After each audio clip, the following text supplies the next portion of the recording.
There are about 10 ways people will tell you to get rid of a tree stump. I have personally tried most of them. 9 of them are a waste of your time, and I'm going to go through all 9 because I think the reasons they fail are more useful than the one method that works. If you're new here, go ahead and subscribe. I spend a lot of my life around cut trees, and a fair amount of it around the holes they leave. Now, before we start, I want to ask a question that almost nobody asks before they start attacking a stump with something. What are you going to do with that spot afterward? That sounds like a throwaway question. It isn't. It's the whole video. Because remove the stump is not one job.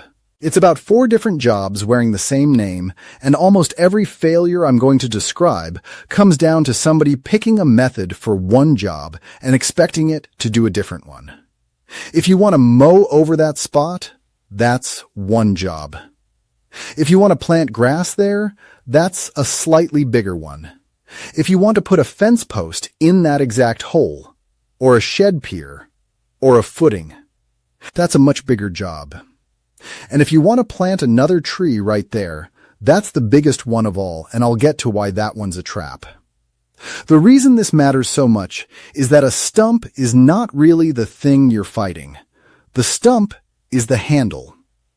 What's actually down there is a root system that's spread out over decades, and depending on what you're trying to accomplish, you either need all of it gone, or some of it gone, or honestly, none of it gone, and you just need the parts sticking up out of the ground to quit being in your way. Those are 3 completely different amounts of work and 3 completely different price tags, and if you don't sort out which one you're in before you start, you will absolutely pick the wrong tool. So keep that question in the back of your head the whole way through. What's going in that hole? Everything else follows from it. All right, the 9. Let's start with the chemical crowd, because that's where most people start, and it's where most people waste the most time. Number 1 is Epsom salt. You drill a bunch of holes in the top of the stump, you pack them with Epsom salt, you wet it down. Maybe throw a tarp over it, and you will find 100 videos telling you this dissolves the stump. It does not dissolve the stump. Epsom salt is magnesium sulfate, and what it actually does is pull moisture out of the wood. That's it. It's a desiccant. Now, drying wood out will eventually kill a stump that's still alive and still trying to send up sprouts, and if that's your goal, you just want it to quit resprouting, then fine, it's cheap and it's not going to hurt anything. But there's a big difference between killing a stump and removing one. Because here's what you've got at the end of it. A dead, dry, hard stump. And I want you to think about whether a dry piece of wood rots faster or slower than a wet one. Rot needs moisture. Fungus needs moisture. You've just spent a season making that stump less appetizing to the only things that were ever going to eat it. There are people who will tell you the salt speeds up decay. I've got no idea by what mechanism that would happen, and neither did anybody I asked. And I'll tell you where I think the confusion comes from, because it's an easy mistake to make. Somebody drills a stump, packs it with Epsom salt, and comes back the following spring, and sure enough, that stump is softer than it was. So the salt worked. Except a stump left alone for a year is also softer than it was. That's just what a year does to a dead stump sitting in the weather, without a second stump sitting right next to it that you didn't treat. There's no way to know whether the salt did anything at all, and nobody ever does that, because who's going to run a controlled experiment on their own front yard? Number 2 is potassium nitrate. Saltpeter, this is what's actually in the bag when you buy something at the store labeled stump remover, and I want to be fair to it, because this one is not nonsense. It does do something. It's a nitrogen source. and the fungi and bacteria that break down wood are working on a material that's very high in carbon and very short on nitrogen. Feed them nitrogen, and they work faster. That's real. Here's the problem. It only works on wood that's already dead and already starting to go. If that stump is fresh, and especially if the root system is still alive and still pushing, you can pour saltpeter into it all year and get very little. The stump has to be dead first. So now you're stacking a waiting period on top of a waiting period. And even when it works, even when everything goes right, you are looking at somewhere from several months to a couple of years, refilling those holes every few weeks. And what you end up with is a stump that's gone soft and punky enough that you can break it up with an axe and a mattock. Which is a real result. I'm not calling it nothing. But it is a 2-year project with homework, and at the end of it, you're still out there swinging a mattock. One more thing about saltpeter while we're here, because it comes up in about every comment section on this subject. You'll see people say to pack the stump with it and then set it on fire. Since potassium nitrate is an oxidizer, it's in gunpowder for a reason. Do not do that. You are not going to get a controlled burn. You're going to get wood burning far hotter and faster than wood is supposed to burn, in a shape you can't predict, in the ground. Hold that thought, because it leads directly into the next 2. Number 3, and this is the one that makes me want to lie down: diesel, bleach, motor oil, salt brine, whatever's in the back of the shop. People pour all of it into stumps. None of it removes wood. Bleach will kill things, including the decay fungi you actually want.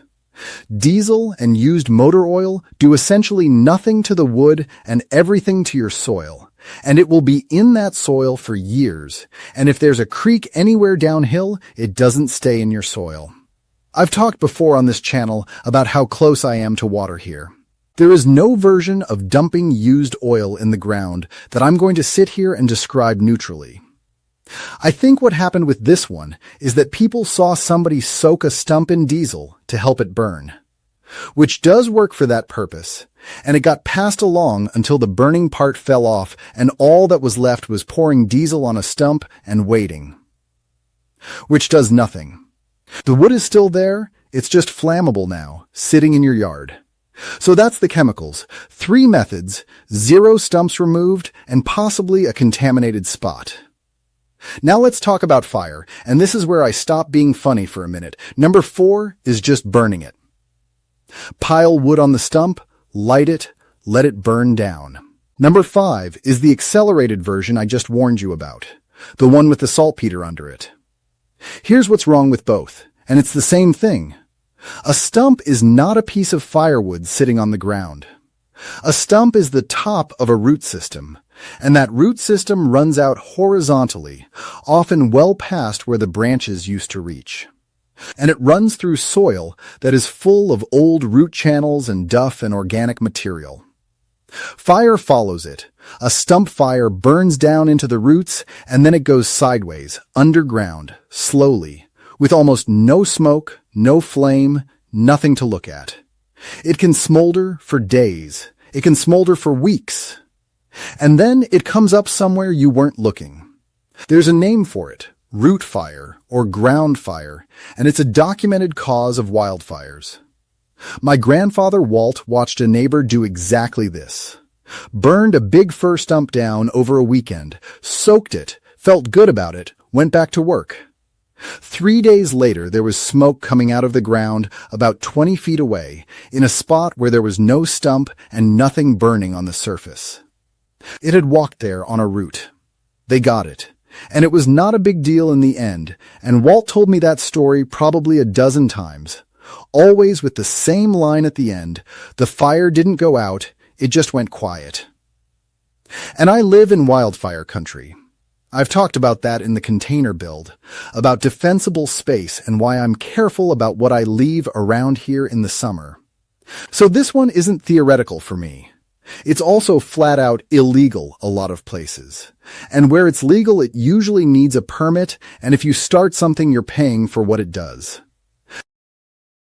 But set the danger aside for a second, because there's also a practical problem. It doesn't even finish the job. A burn takes the stump down to a charred crater and leaves most of the root mass right where it was.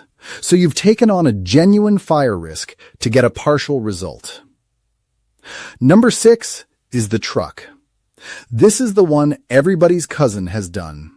Chain around the stump, other end on the hitch, and give it what for. The reason this usually fails is just physics. You're pulling sideways on something that's anchored downward. That stump's got a taproot going straight down and lateral roots going out in every direction like the spokes on a wheel, and you're asking a set of tires with maybe 4,000 pounds on them to outpull all of that at a bad angle. Usually what gives first is traction. Sometimes it's the chain. Sometimes it's the part of the truck you hook to. And the angle is working against you the entire time. The chain comes off the stump low, near the ground, and goes to a hitch that's also near the ground, so almost all of your pull is horizontal. What you actually want on a stump is lift, and a truck can't give you lift. That's the whole reason the old-timers used a block and tackle up in a standing tree, or a high-lift jack. Or a farm jack and a lot of patience. They were all trying to convert a sideways pull into an upward one. A truck at ground level is just shoving. That's the dangerous version. Because when a chain lets go under load, or a hook slips off, or a bumper tears loose, all that stored energy comes back at whatever's in line with it, and what's in line with it is usually the back window of the truck. People are seriously hurt doing this every year. There's a whole culture of it in the recovery world. Hooks becoming projectiles, straps attached to trailer balls, balls shearing off. It kills people. Not could, theoretically. Does. Walt took a tailgate clean off a farm truck this way when he was young, and the way he told it, he considered himself lucky. That's all it took. Because he'd had a kid standing in the wrong place 10 minutes earlier. If you're going to pull a stump, and it can be done, you dig around it first and cut every lateral root you can reach, because you're really just pulling the taproot at that point. You use a proper rated recovery strap, not a chain and not a cable, from a real frame-mounted recovery point, not a ball and not a bumper. You lay something heavy over the middle of the strap, so if it goes down instead of out. You put everybody a long way off. And you pull steady rather than taking a run at it. Do all that, and it becomes a reasonable job on a small stump in soft ground. Skip any of it, and you're rolling dice with something heavy. Number 7 is doing it by hand. Mattock, shovel, axe, root saw, a lot of grunting. And I want to be careful here, because this one is not a waste of time in the way the others are. It works. It's how it was done for a very long time. It's on the list because of what it costs. A 12-inch stump in easy soil is an afternoon. A 24-inch fir stump in rocky ground with roots the size of your leg is a weekend, maybe 2. And it will find every soft part of your back. I've done a few. I'd do a small one again. I would not do a big one again, and I say that as somebody who is not exactly allergic to physical work. The thing that gets you isn't the digging. It's that you can't see what you're digging toward.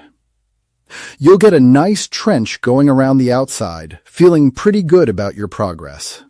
And then find a root running off at an angle you can't get a swing at, under a rock, and now you're on your stomach with a handsaw doing something that looks nothing like the video you watched. And every root you cut, the stump gets a little looser and a little more willing to roll around while you're trying to cut the next one. It's honest work, and there's a real satisfaction in it. There's just a lot more of it than anybody expects going in. Now, numbers 8 and 9, and these two are different from everything above, because they're not really removal methods at all. They're weighting methods, and once you see them that way, they stop being disappointing. Number 8 is cover it up and let it rot. Cut it flush, pile soil or wood chips over it, keep it damp, walk away. And it works.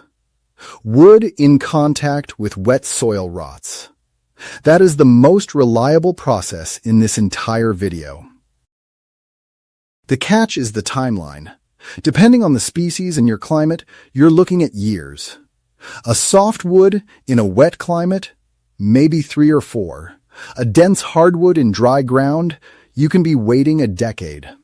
And you can't build anything on that spot in the meantime, and as it goes it settles, so if you did put lawn over it, you get a dip you have to keep filling. There's a version of this worth knowing about though, and it's the one thing I'd actually add to the method. Cut the stump as low as you possibly can, and I mean low. Get the bar down in the dirt and accept that you're going to dull a chain doing it. The difference between a stump cut at 8 inches and a stump cut at 1 inch is enormous, because the low one is in contact with wet soil across almost its whole face, and the tall one has a big exposed end that dries out in the sun between rains. Dry wood doesn't rot. The single most useful thing you can do for a stump you intend to ignore is cut it flush before you start ignoring it. Number 9 is speeding that up with fungus. Drilling the stump and plugging it with the mycelium of something that eats wood. And I've done a whole video on inoculating logs with shiitake plugs, so I'm not going to walk through the drilling and the plugging again here. You can go watch that one. What I do want to say is that people get this backwards. They inoculate a stump, expecting it to be a stump removal technique that happens to produce mushrooms. It's really the other way around. You're getting mushrooms, and as a side effect, eventually, some accelerated decay. And the honest part nobody mentions, the species that fruit well on a plugged log are not necessarily the aggressive ones that will outcompete whatever's already colonizing that stump from the soil. Your plugs are showing up to a fight that started before you got there. That said, it's a pleasant thing to do, and it costs almost nothing if you've already got spawn on hand for logs. Just go into it wanting mushrooms. If you go into it wanting your driveway back by fall, you're going to be disappointed on both counts. So, 9 methods. 3 chemicals that don't remove wood. 2 fire methods that will remove more than you asked. 1 truck pull that can hurt you. 1 honest but brutal hand dig. And 2 waiting games dressed up as techniques. Before I get to the 10th, I'm curious about something. Tell me in the comments which one of these you've actually tried, and whether it worked. I've got a suspicion that the Epsom salt one has more believers than successes, but I'd like to be proven wrong on that. Number 10 is a stump grinder. That's it. That's the answer. A spinning wheel with carbide teeth that chews the stump into chips, and it does in 20 minutes what saltpeter does in 2 years.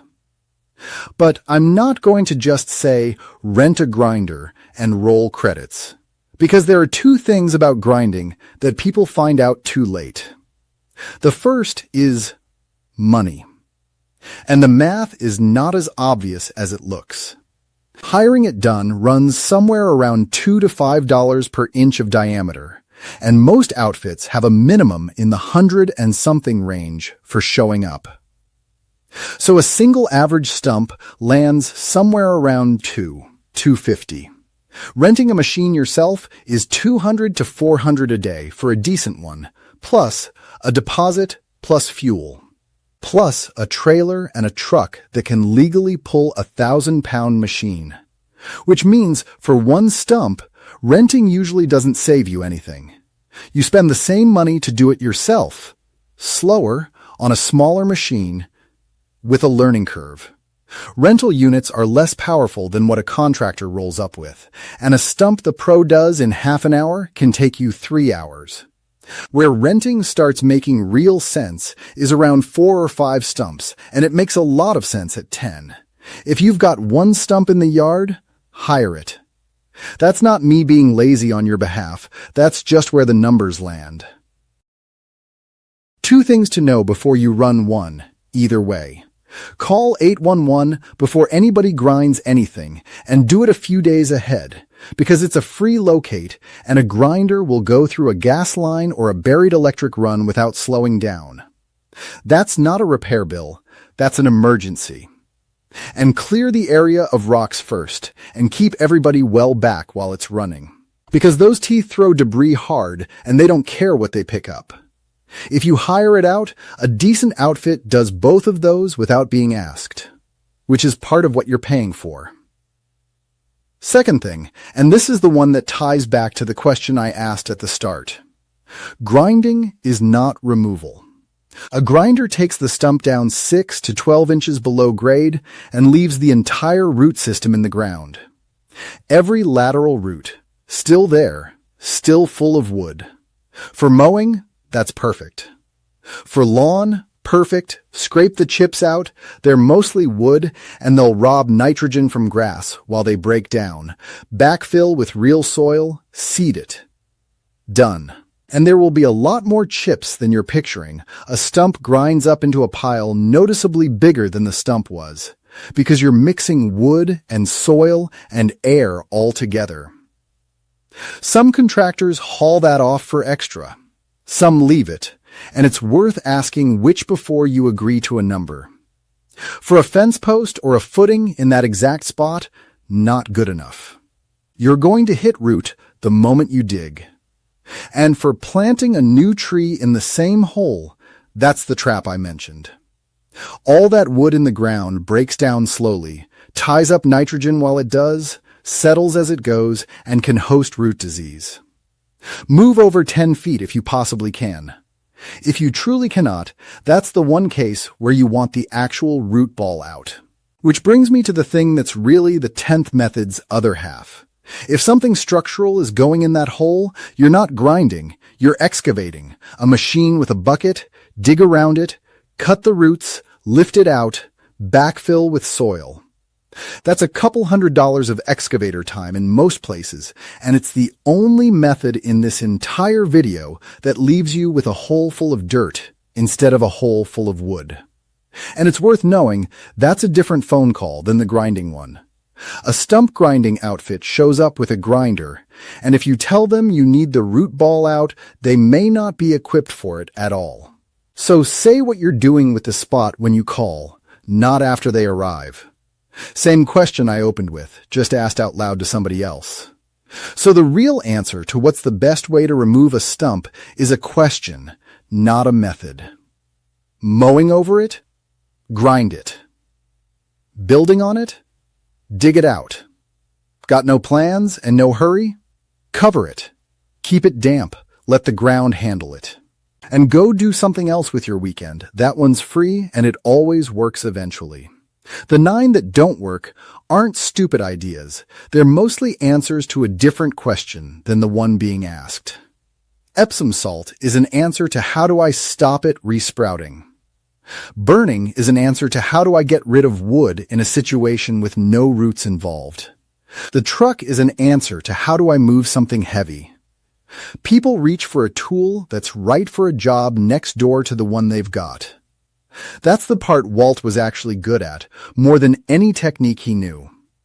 He'd stand there a while before he started anything.